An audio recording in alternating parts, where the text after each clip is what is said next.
చేసుకున్నాను. ఈరోజు వచ్చేసి వీడియో ఏంటంటే ఇది వచ్చేసి బచ్చలాకుతో బజ్జీలు ఎలా చేసుకోవాలో అదే స్నాక్ ఐటమ్ మీకు చూపించబోతున్నాను. చాలా ఈజీగా చేసుకోవచ్చు. ఎలా చేసుకోవాలో చూసేద్దామా? లేట్ చేయకుండా స్టార్ట్ చేద్దాం. Let's get started. ముందుగా స్టవ్ ఆన్ చేసుకొని ముక్కుడు పెట్టుకొని అందులో ఆయిల్ పోసుకోవాలి. డీప్ ఫ్రైకి సరిపడా ఆయిల్ పోసుకొని ఆ ఆయిల్ని బాగా వేడెక్కనివ్వాలి. ఆయిల్ వేడెక్కేలోపు మనం ఇక్కడ పిండిని ప్రిపేర్ చేసుకోవాలి.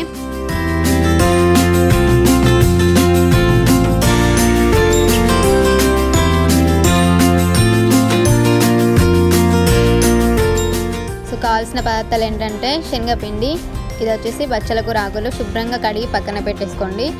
ఇప్పుడు శనగపిండిలో ఏమేమి వేసుకోవాలంటే అందులో మసాలా వేస్తున్నాను కొద్దిగా, ఇంకా సాల్ట్ వేస్తున్నాను. అంతా మనకు రుచికి సరిపడా వేసుకోవాలి. అంత కొద్ది మసాలా అయితే కొంచెం తక్కువ, సాల్ట్ అయితే రుచికి సరిపడినంత. ఇంకా కారం వేసాను. సో కొంచెం స్పైసీ ఉంటేనే బాగుంటుంది కాబట్టి కొంచెం లైట్గా కారం వేసాను. మరీ ఎక్కువగా ఏం కాదు, నార్మల్గా కారం వేసుకున్న తర్వాత ఇంకా ఓమ కూడా వేస్తున్నాను. కొద్దిగా ఓమ వేసుకుంటే టేస్ట్ మాత్రం సూపర్గా ఉంటుంది. మనం మిర్చిలు వేసుకున్నా కానీ ఓమ వేయాలి, అందులో టేస్ట్ బాగుంటుంది.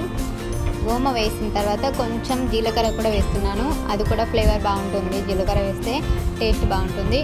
అండ్ సోడా, బేకింగ్ సోడా ఉంటుంది కదా, సో బేకింగ్ సోడా వేస్తేనే బజ్జీలు పొంగుతాయి, టేస్ట్ సూపర్గా అవుతుంది. లేకపోతే మెత్తగా వండిపోతాయి, అందుకే సోడా యూజ్ చేస్తాం. ఇంకా లాస్ట్లో జీలకర్ర వేసేస్తాను. సో అన్ని పదార్థాలు వేసుకున్నాం. సాల్ట్ వేస్తున్నాను లాస్ట్లో, రుచికి సరిపడా వేసుకోండి సాల్ట్. అండ్ సాల్ట్ వేసుకున్న తర్వాత ఆ పిండిని బాగా మిక్స్ చేసుకోవాలి. పదార్థాలన్నీ అందులో కలిసిపోయేలా ఫస్ట్ అవన్నీ మిక్స్ చేసుకున్న తర్వాత వాటర్ పోసి మనం కలుపుకోవాలి. ఫస్టే వాటర్ పోతే ఇదంతా సరిగ్గా కలవదు. సో అందుకే ఫస్ట్ టైం పిండినంతా బాగా మిక్స్ చేసి తర్వాత వాటర్ పోసి మనం బజ్జీల పిండి ఎలా కలుపుకుంటామో అలానే కలుపుకోవాలి. మరీ పలసగా కాకుండా మరీ చిక్కగా కాకుండా నార్మల్గా మనం ఆకు ముంచి డీప్ ఫ్రైలో వేసే అంతలా కలుపుకోవాలి పిండిని.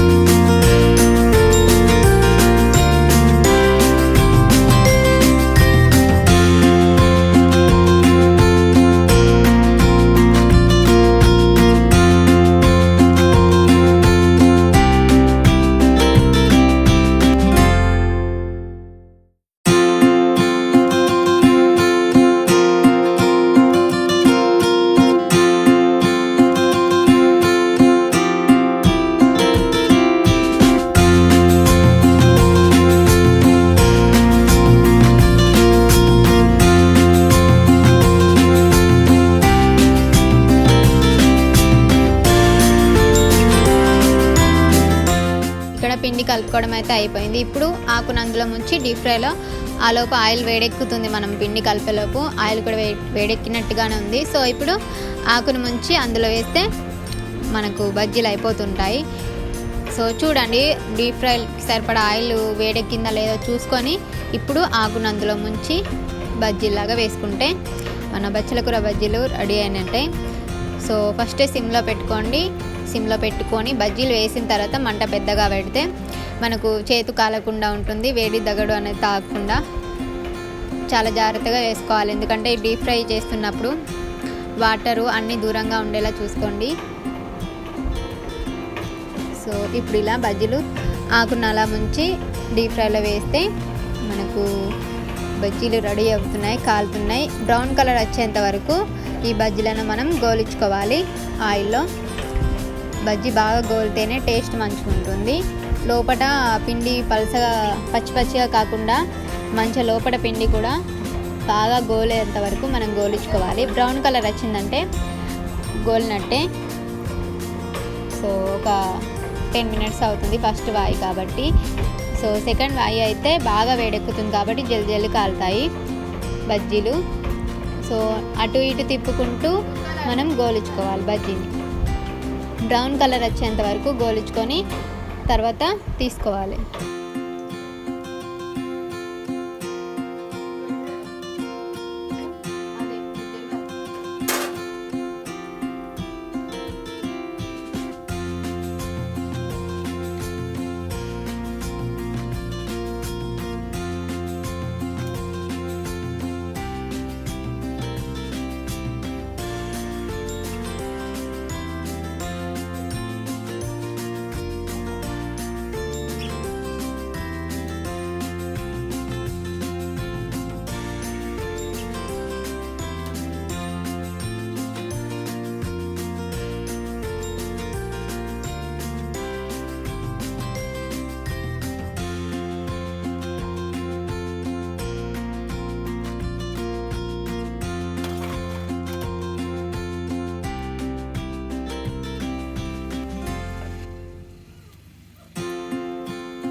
ఇప్పుడు బచ్చలకూర బజ్జీలు రెడీ అయిపోయినట్టే. సో ప్లేట్లో తీసుకొని సర్వ్ చేసుకొని తినడమే. ఇంకా సూపర్ టేస్టీగా ఉంటాయి. నిజంగా చాలా ఈజీగా ప్రిపేర్ చేసుకోవచ్చు. అప్పుడప్పుడు స్నాక్స్ ఐటమ్ కావాలంటే చాలా ఈజీగా ప్రిపేర్ చేసుకొని ఒక 10 నిమిషాలలో తయారు చేసుకోవచ్చు ఈ బజ్జీలు. సో చాలా ఈజీగా చేసుకునే రెసిపీ, కంపల్సరీ ట్రై చేసి చూడండి ఫ్రెండ్స్.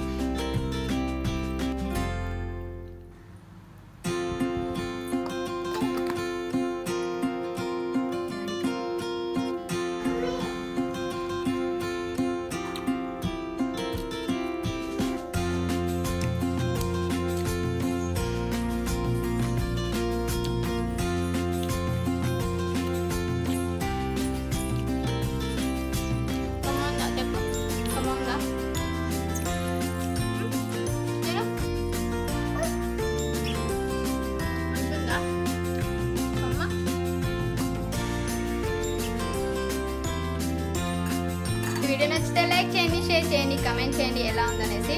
చాలా టేస్ట్ ఉంటుంది, చాలా ఈజీగా చేసుకోవచ్చు. ఇంకా కొత్తగా ఎవరైనా నా ఛానల్ని చూస్తే నా ఛానల్ని సబ్స్క్రైబ్ చేసుకోండి friends. Thank you for watching. Bye. నెక్స్ట్ వీడియోలో కలుద్దాం. సీమా బాయ్ చెప్పు.